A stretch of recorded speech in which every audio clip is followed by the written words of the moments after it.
What's going on, guys? Welcome back to another Predator Hunting Grounds video. Today a brand new patch was dropped for Predator Hunting Grounds. This one changing quite a bit of the balancing between Predator and the Fire team. There's quite a few things to go over, but I'm going to just spot the biggest changes here. I'm going to talk about the biggest changes that stand out to me, but if you're interested in reading the full patch notes, check them out in the link below.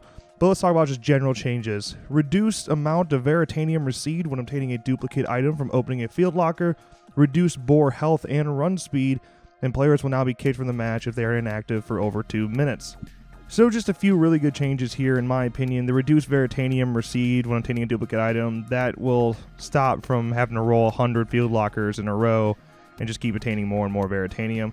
That's going to cut down that a little bit, which to me, I think that increases how hard you have to work in the game, which I would prefer. I want something to grind towards and work towards, rather than just opening field lockers over and over again and just getting free Veritanium every time.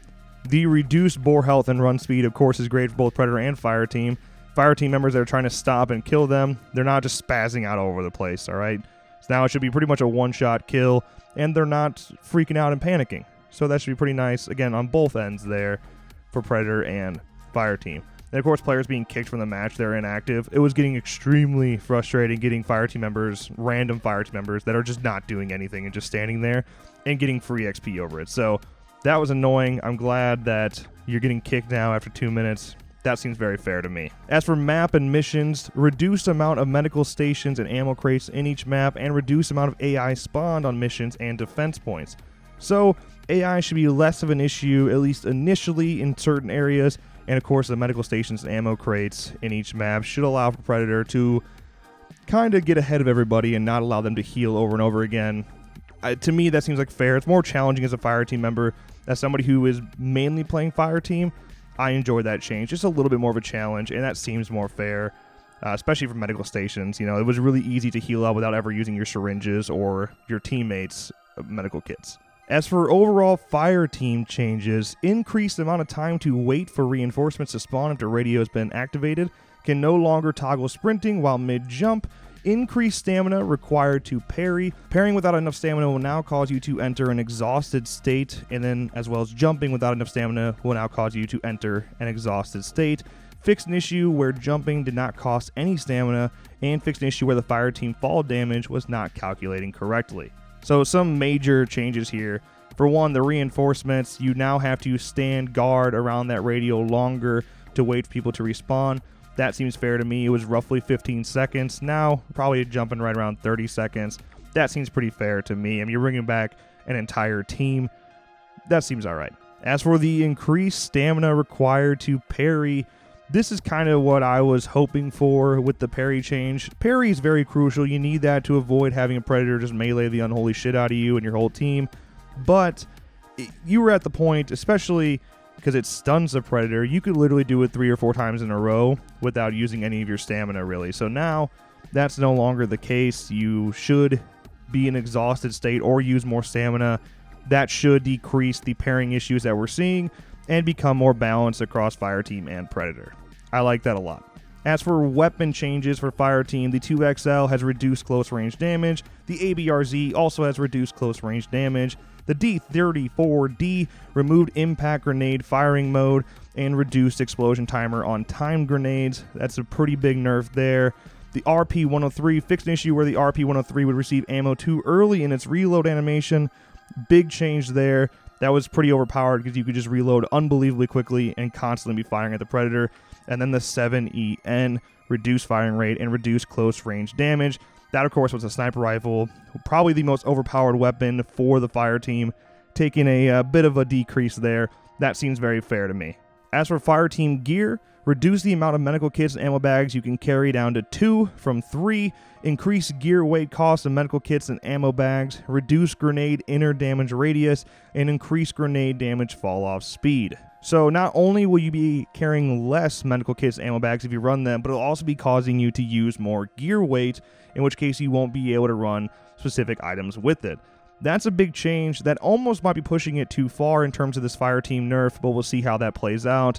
But I would say out of all of those, that might be my biggest concern in terms of nerfing the Fire team. But we'll see.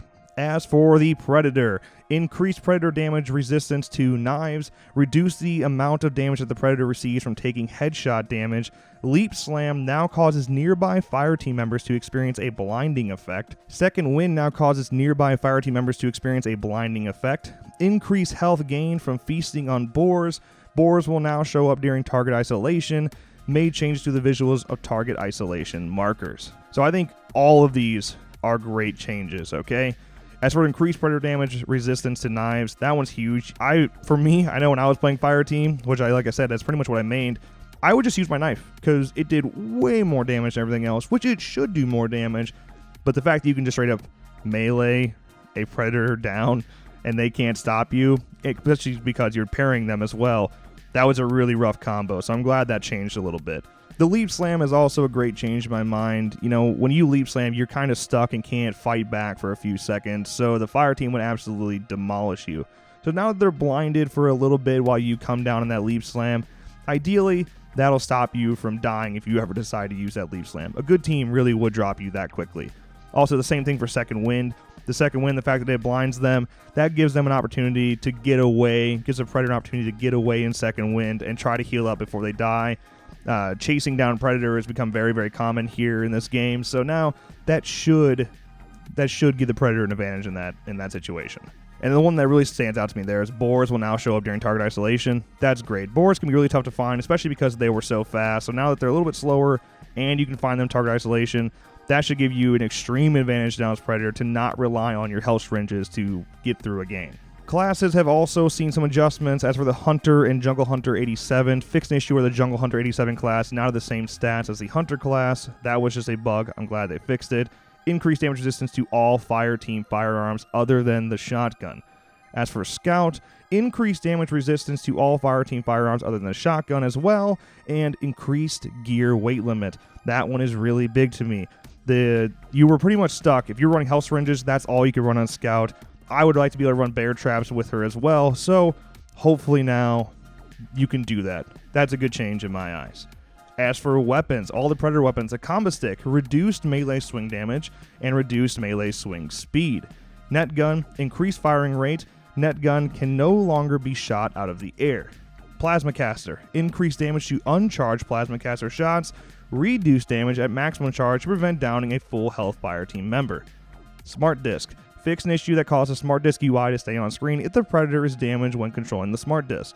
And for the bow, increased velocity of arrows and added ability to hold bow at full charge for an extra 10 seconds before auto-release. So pretty much the combo stick got a nerf and everything else got a buff. The one that definitely stands out to me, Plasma Caster, more damage on the uncharged ones is great.